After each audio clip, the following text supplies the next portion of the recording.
Assalamualaikum warahmatullahi wabarakatuh, sahabat Kalam Kehidupan. Bertemu kembali bersama kami, dan kini kita akan sama-sama mendengarkan sebuah kisah yang ditulis oleh Imelda Oktavera dengan judul Cinta. Selamat mendengarkan.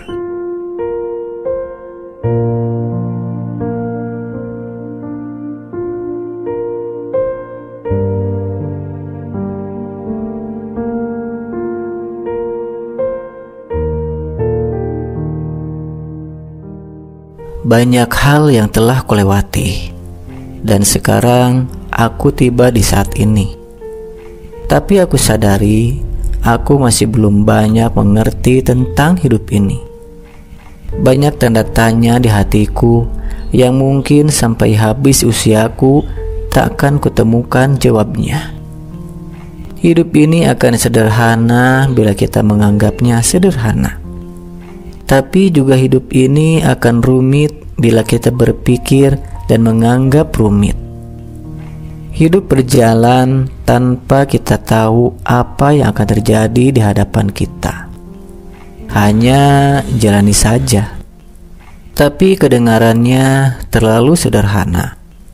Mungkin lebih baik tepatnya jalani dengan iman, karena dengan iman kita tahu apa yang kita tuju dan ada apa di ujung jalan kehidupan ini. Tapi menyenangkan kali ya, kalau jalan kehidupan yang kita tidak tahu panjang atau pendek ini, kita tidak sendirian, tapi bersama orang-orang yang kita cintai. I hope one day. Sebenarnya cinta itu membawa kesedihan atau kebahagiaan. Pertanyaan yang seharusnya tidak perlu kupikirkan. Tapi mendengar curhat Feby tadi membuat pertanyaan itu berkelebat di otakku. Awalnya Feby begitu bahagia dengan cintanya. Jatuh cinta dengan pria yang keren dan pintar, dan ternyata si pria yang bernama Hendy itu juga jatuh cinta padanya.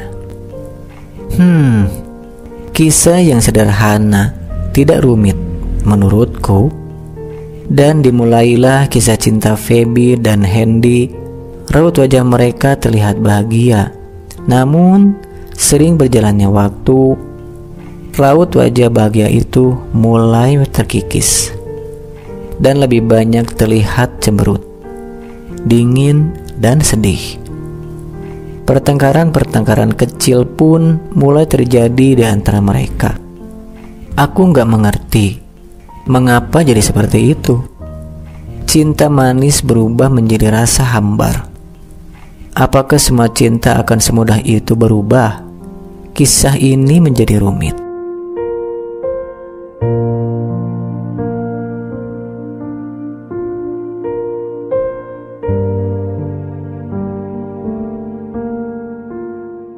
Hari ini Zian cerita tentang sepupunya yang mengajukan surat cerai pada suaminya. Aku kenal sepupunya itu. Namanya Rafika. Seperti nama pewangi dan pelembut pakaian ya. Rafika.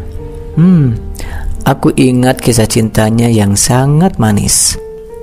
Sewaktu kami masih sama-sama mahasiswa, kami sering bertemu karena Zian suka ajak Rafika ngumpul bareng dengan kami. Anaknya manis dan lembut. Rafika suka bercerita tentang kekasih hatinya yang sekarang menjadi suaminya. Mudah-mudahan seterusnya menjadi suaminya. Amin. Pria yang selalu membuat mata Rafika berbinar-binar setiap bercerita tentangnya. Saat pernikahannya, aku hadir bersama Zian. Memang pria itu sangat menawan seperti yang diceritakan Rafika, dan mereka terlihat bahagia sekali. Tapi sekarang, cerita tentang pria itu berubah menjadi sosok yang tidak menawan lagi. Apakah pria itu yang berubah atau pandangan Rafika yang sudah berubah? Aku tidak tahu. Pernikahan yang sudah dibina 5 tahun terancam hancur. Kemana cinta yang manis yang pernah ada di antara mereka? Kemana wajah bahagia yang mereka miliki saat kisah cinta mereka dimulai? Semua pudar, seperti tulisan di atas kertas yang sudah terkena air.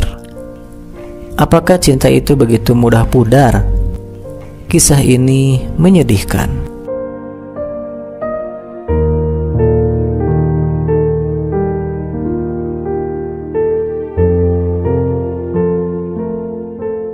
Berdiri di depan sepasang kekasih yang sudah bersama selama 50 tahun, wow, aku menatap mereka yang duduk berdampingan di taman kota sore ini. Wajah mereka yang sudah menunjukkan keriput, tanda usia yang sudah lanjut, dan warna rambut yang sudah berwarna putih, menandakan sudah banyak kisah yang mereka jalani.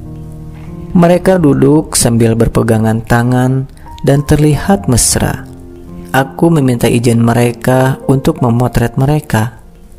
Mereka mengangguk tanda setuju. Aku langsung bergerak, memotret mereka.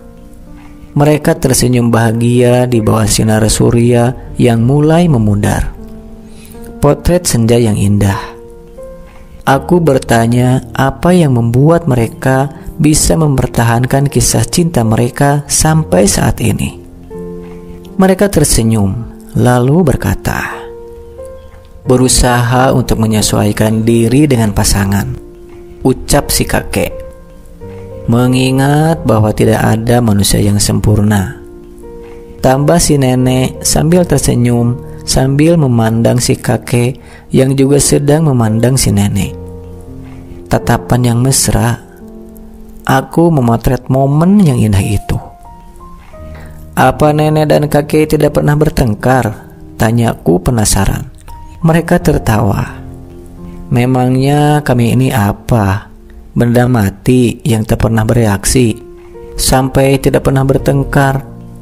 "Bertengkar pernah, tapi tidak membuat kami saling membenci dan berpisah. Tapi membuat kami saling mengenal dan belajar," ucap si kakek bijak. "Pertengkaran membuat kami saling mengenal dan belajar menerima kelebihan dan kekurangan kami. Terkadang pertengkaran membuat kami semakin mesra dan cinta," ucap si nenek tersenyum arif. Aku pun tersenyum. Tidak pernah tergoda dengan pria atau wanita yang lain yang lebih cantik atau tampan dari nenek dan kakek? Yang lebih muda gitu? Ucapku sambil bercanda. Mereka tersenyum. Godaan selalu ada, tapi cinta yang membuat kita tidak tergoda kecantikan dan ketampanan sesaat, tapi cinta abadi, ucap si kakek.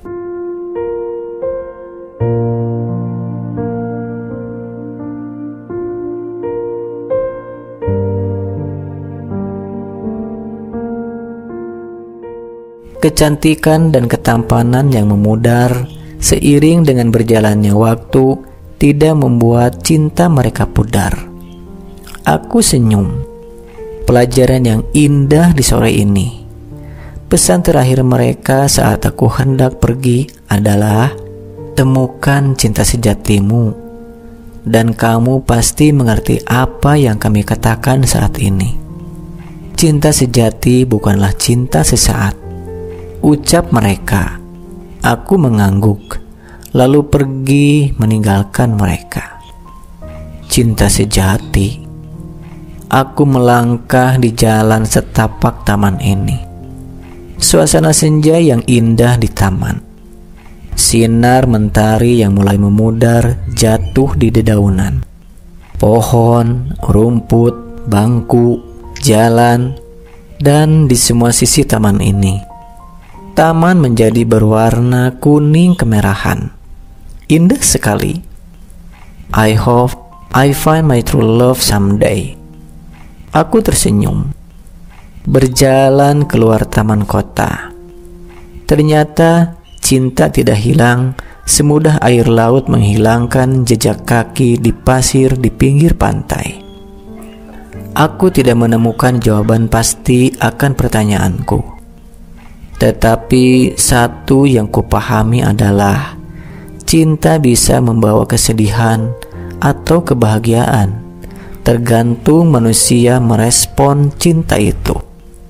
Terkadang keegoisan kita yang membuat cinta menjadi sedih, karena cinta diciptakan untuk kebahagiaan.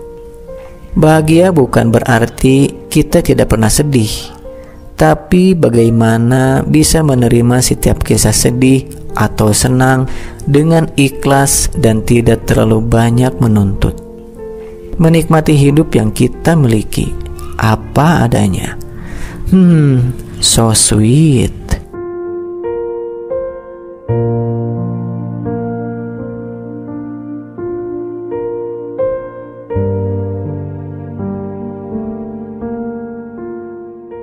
Ya, sahabat Kalam Kehidupan, demikianlah cerita cinta yang ditulis oleh Imelda Oktavera. Ya, sahabat Kalam Kehidupan, sampai bertemu kembali di cerita selanjutnya ya. Jangan lupa untuk like, komen, dan subscribe.